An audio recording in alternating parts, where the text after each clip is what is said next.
What's up, everybody? It's Conger Live. We're back again with another TMNT Mutant Madness video. Today's video, we're looking at the upcoming power mutation for Dimension Clash for next week. Last week I didn't do it because the symbol of the rats was very confusing. It was what I suspected, but I didn't want to give you guys the wrong information, so I just skipped that. But we do have information as to what's coming up this week. If you're new to the channel, subscribe for more content. Ninja kick that like button, and let's get into it.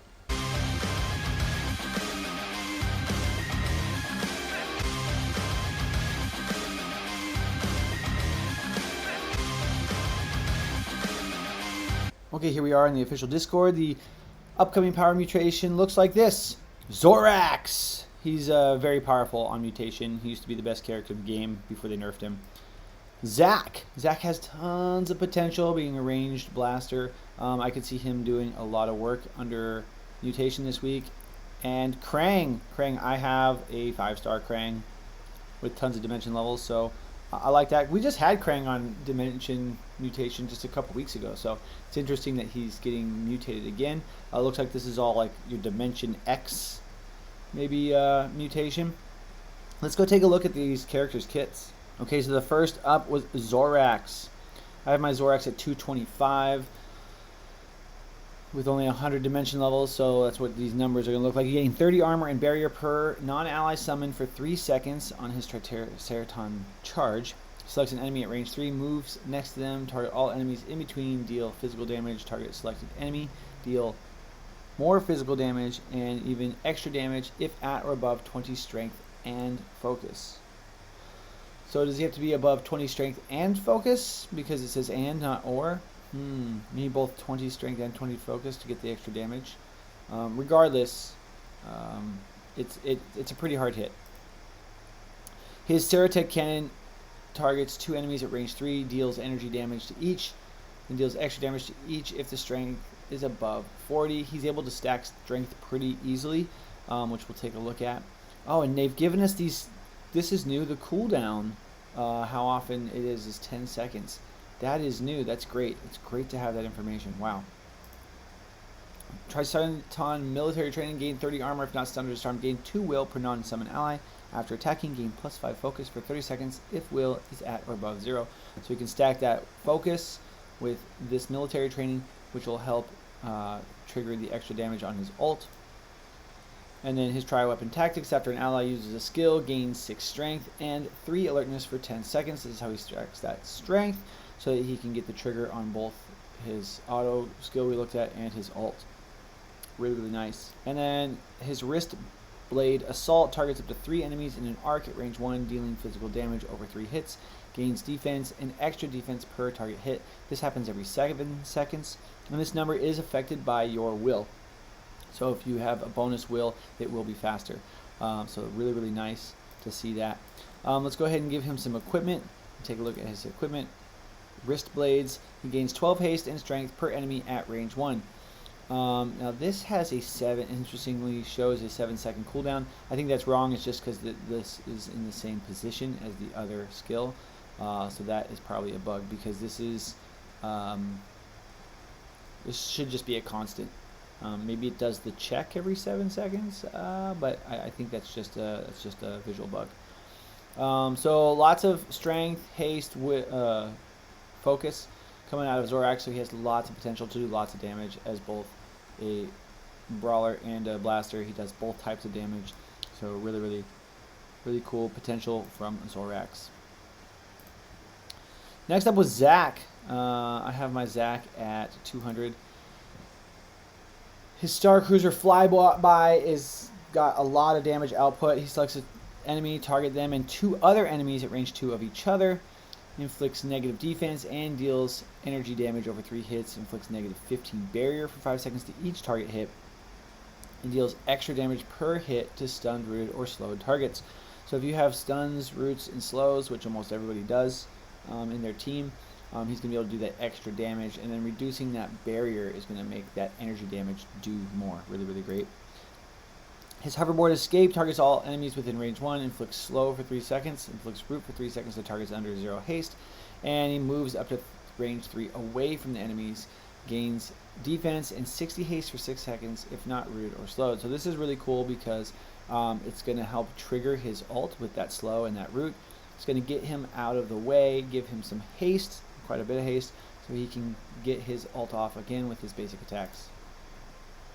His neutrino laser attack, when attacking, he deals extra damage if at or above 30 haste, which after his auto skill he is, and then more extra damage to targets that are stunned, rooted, or slowed. Once again, comboing with that, a lot of potential there. And after attacking, gains 3 focus for 60 seconds. If there are no enemies at range 1, gains 3 extra focus if there are enemies at range 2. So the further he is away, the more focus he's going to get, which is going to give him the ability to do more damage. So it's nice for him to be able to dash away, keep his distance, to keep the damage output coming.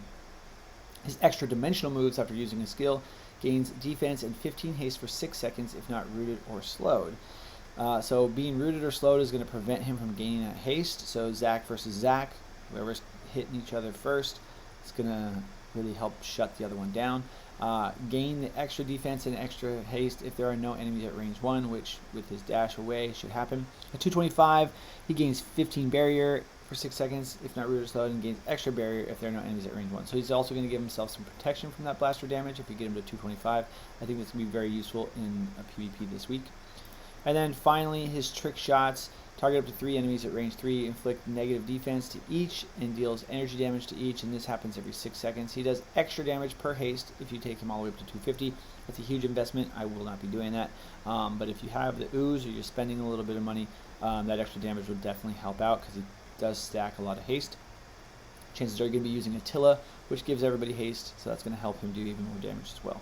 Of course, we want to take a look at his equipment, his hoverboard.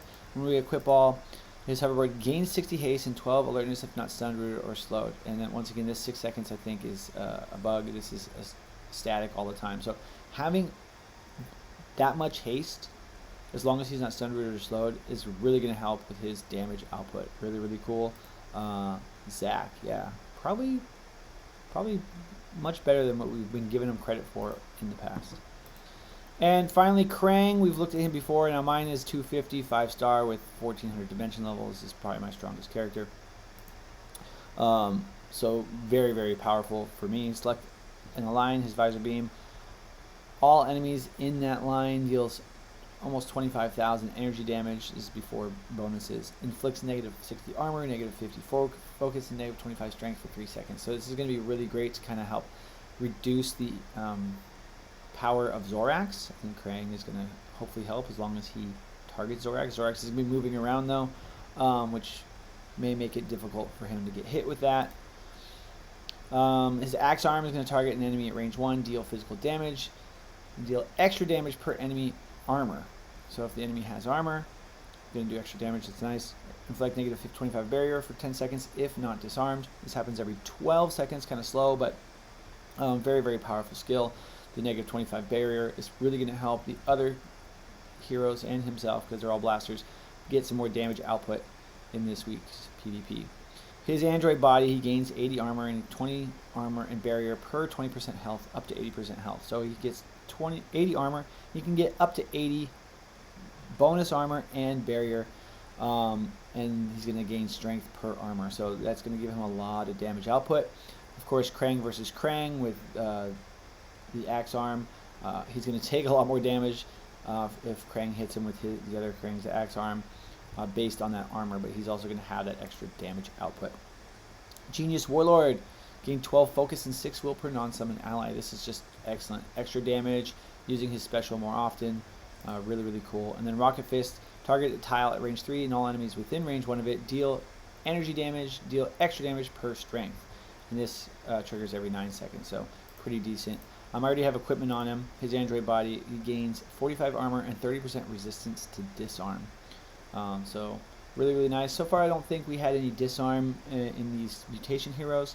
I would imagine heroes that are going to be used if you use all 3 would be Attila for 1, and then either maybe April, or maybe Splinter or Adani, maybe Irma. Irma's always in their wild card. But yeah, that's what we have for this week's mutation. What do you guys think about these heroes? Which ones are you going to use? Let me know in the comments down below. Don't forget to ninja kick that like button, subscribe for more content, and we'll see you in the next video.